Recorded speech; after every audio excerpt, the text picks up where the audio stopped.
Okay, let's unpack this. We often talk about what we learn, memorizing facts or mastering skills. But how often do we stop to truly consider how that learning actually happens in our own brains? Jean Piaget, the pioneering developmental psychologist, he once posed this really profound question. If we don't know how we learn, how on earth do we know how to teach? And L. Raphael Rafe, president of MIT, he kind of echoed this, calling the ability to learn the greatest talent of our brain.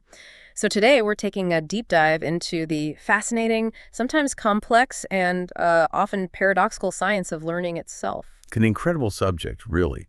And what's truly compelling here, I think, is that the mechanisms of learning are far more intricate, maybe more surprising than most of us imagine. We'll be drawing from some cutting-edge neuroscience, cognitive science, too, to give you, hopefully, a shortcut, a concise, powerful understanding of the very core of how your brain gets knowledge, adapts, and even continually re-engineers itself throughout your life. Think of it as sort of peeling back the layers of your own mental operating system. Right.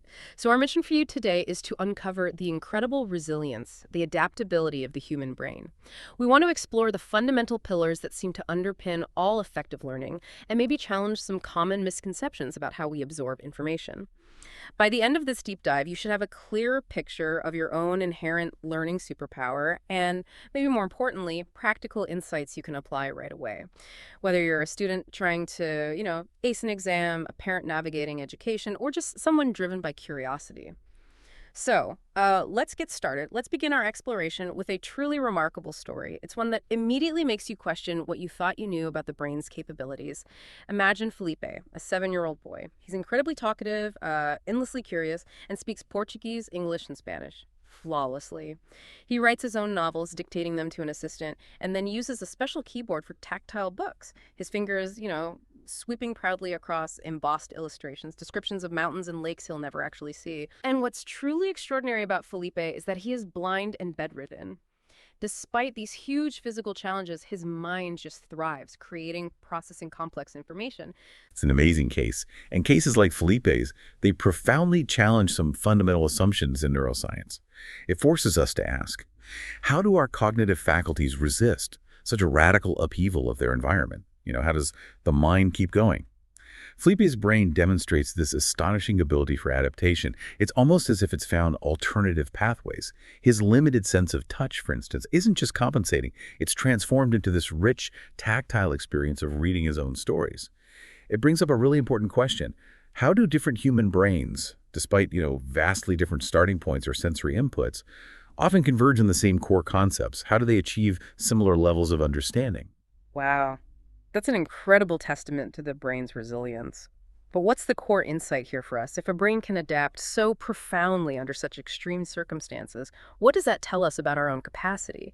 Our ability to learn and overcome challenges even when we feel stuck or, think we've hit our limits? Well, I think it tells us that the brain's greatest talent isn't just about absorbing information passively. It's about its inherent drive to create meaning, to adapt. And we see this resilience in other cases, too, just as compelling. Think about children who develop almost normally, even after losing an entire brain hemisphere. That's just an astounding neuroplasticity. Or consider the children from those infamous Bucharest orphanages. Despite severe early deprivation, those adopted before age 1 or 2 often had almost normal school experiences, provided they got sufficient care and stimulation later. The human brain just possesses this enormous capacity for plasticity to change, to adapt its very structure and function. Learning, really, it's a fundamental, deeply ingrained principle for our species. Yeah, but here's where the story gets really intriguing, right? Because it's not always a miracle. While the brain is capable of these incredible feats, we also see these dramatic counterexamples. They show unexpected, sometimes devastating limits to this plasticity. Take pure alexia, for instance, the inability to read a single word. The source material describes these brilliant trilingual adults who, after a tiny stroke, like in a minuscule brain area, suddenly couldn't decipher simple words. Words like dog or mat.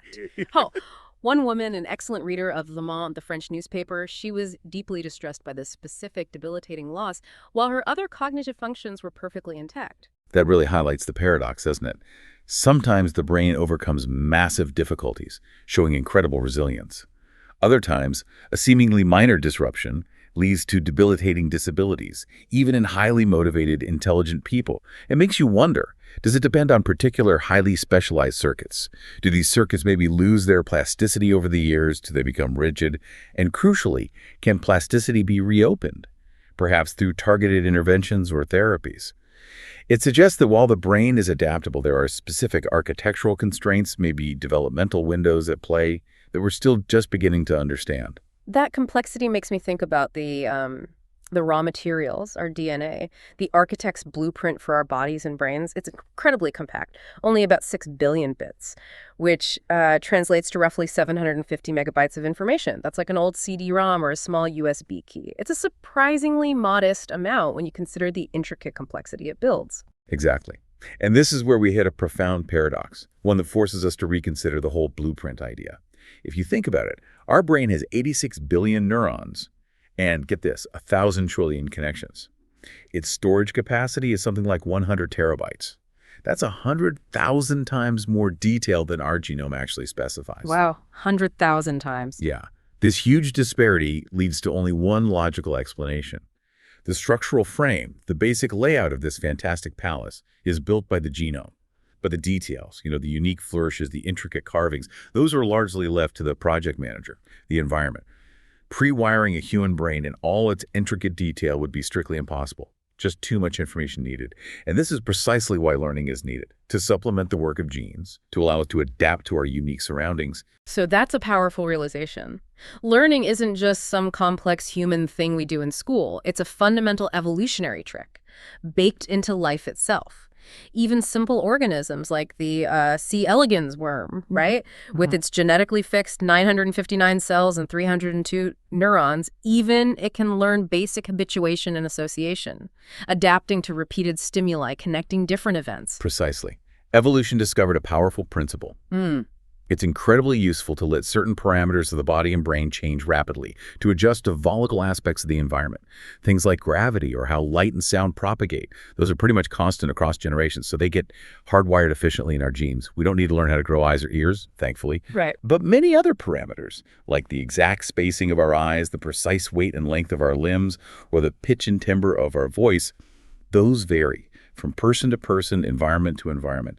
Our brain must adapt to these individual differences and the specifics of our unique world.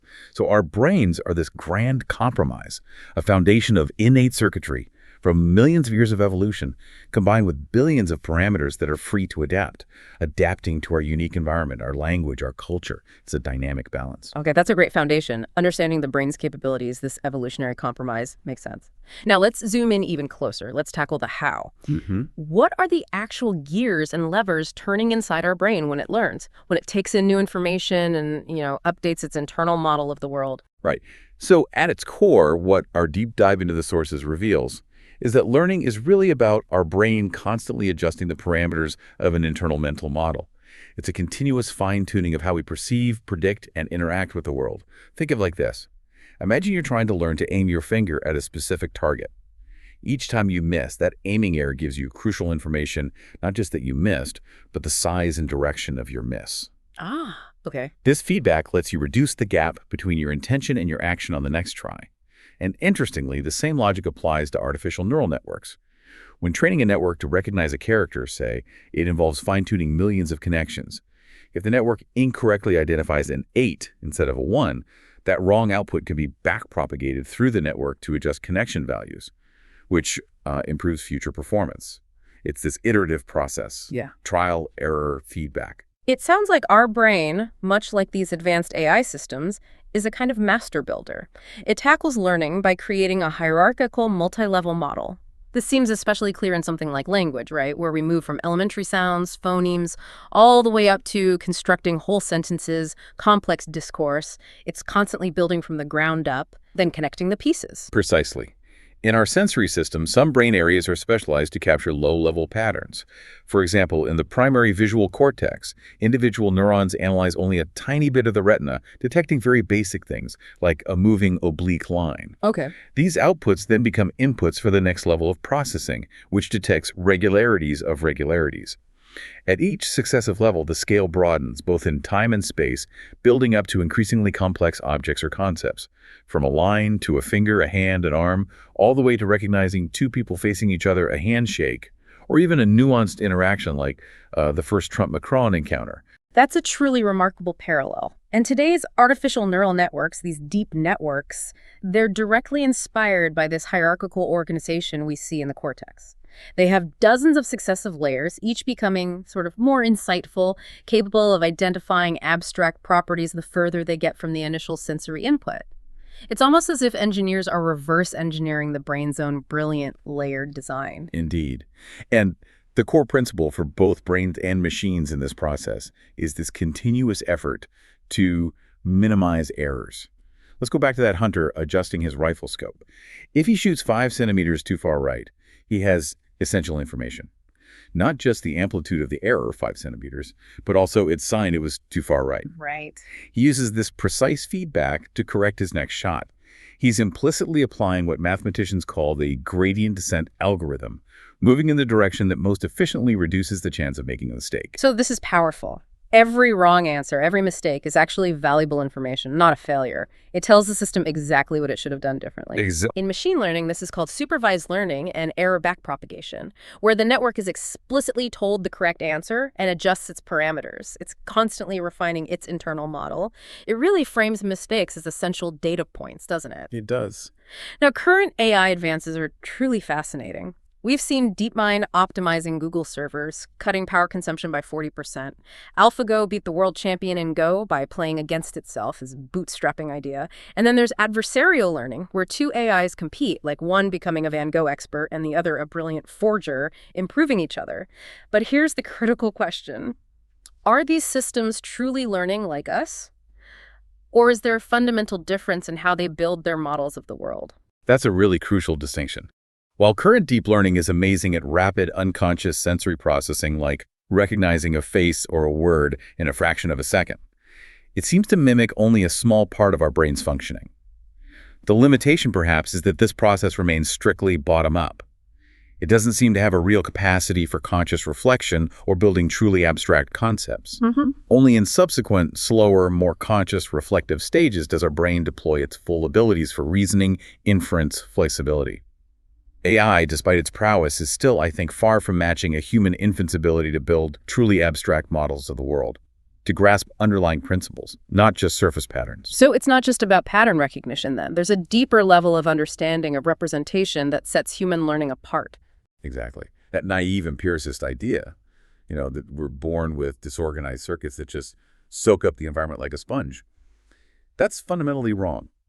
Human learning always starts from a set of a priori hypotheses, an accumulated wisdom from evolution that we kind of project onto the outside world. We possess this unique ability to question our beliefs, to refocus attention, which current AI still largely lacks. Human learning is about forming an abstract generative model of the world, not just setting a pattern recognition filter. Our brain represents sets of symbols that combine according to a complex syntax, something you don't find in other primates. For example, our brains can't help but immediately theorize the abstract structure of a sound sequence like beep, beep, beep, beep, beep. We see it as 3 identical sounds followed by a different one, an A-B structure. A monkey, in this same situation, might only detect the sequence of 4 sounds and that the last is different, but doesn't seem to integrate it into that single abstract formula. That's a profound insight. A defining human trait, then, is our relentless search for these abstract rules, this underlying grammar. We excel at extracting high-level conclusions from specific situations and then applying them broadly. This seems like a massive accelerator for learning, almost like a superpower. It absolutely is.